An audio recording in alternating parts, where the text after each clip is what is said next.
feel like I owe my 27 followers an explanation of why there have been no videos, so here you go. This is our 16-year-old Cocker Spaniel, Zeus, illustrating what all has happened in the last month as far as construction goes. Not a lot.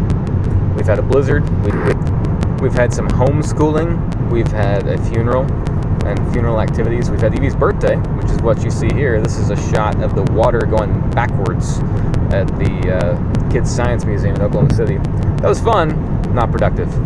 And then as far as the blizzard goes, I mean, that took up a week. It got so cold that we could, and it snowed so much, we could pull each other around in the canoe on the four-wheeler in the pasture. Only one of us was dumped out and cried a lot. It may or may not have been apparent, I'm not sure. But it got so cold the ponds froze over. We had several days we had to break ice for the cattle to be able to drink. Hey, don't stomp it. That was Mom, being a mom.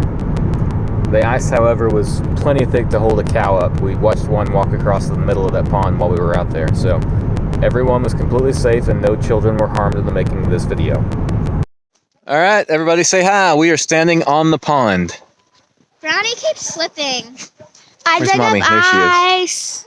Okay, where's the edge of the pond, Mama? That line back there by you? So we are No, this is the edge. we're 15 foot out into the pond. It's cool. There. 2021. And it's super cold. Are the cows drinking over there? Yeah. Papa cut 'em ice. Brownie. Brownie, buddy. Brownie. There's Brownie. Brownie, he's going through, babe. There's Brownie trying to walk on the water. Brownie.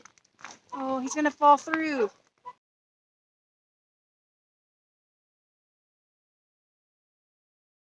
This is where we stand now to frame up the boards for the pouring the slab. So we've got the far wall over there and that completely secured and ready to go. We've still got a little bit left to go down here. And then we brought in a little bit of sand, but it's not going to be quite enough. We brought in about 10 loads. We're probably going to need about that much more. So here's our footing, hard and not very even. In hindsight, that probably wasn't the best plan to leave it rough. Probably should have made it a little smoother. We made this step go a little better.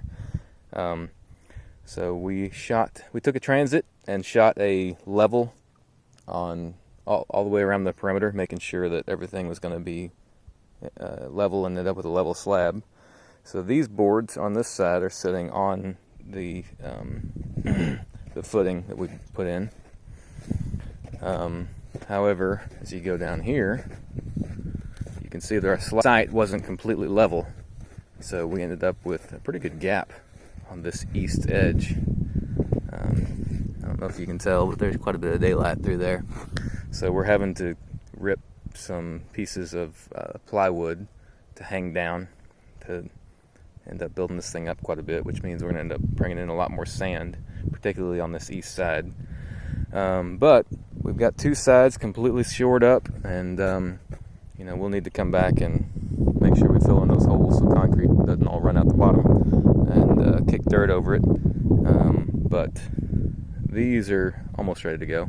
We just need to get the rest of it, and then we can start digging for sewer lines and the few electrical lines that have to be buried in the slab, and we can go from there.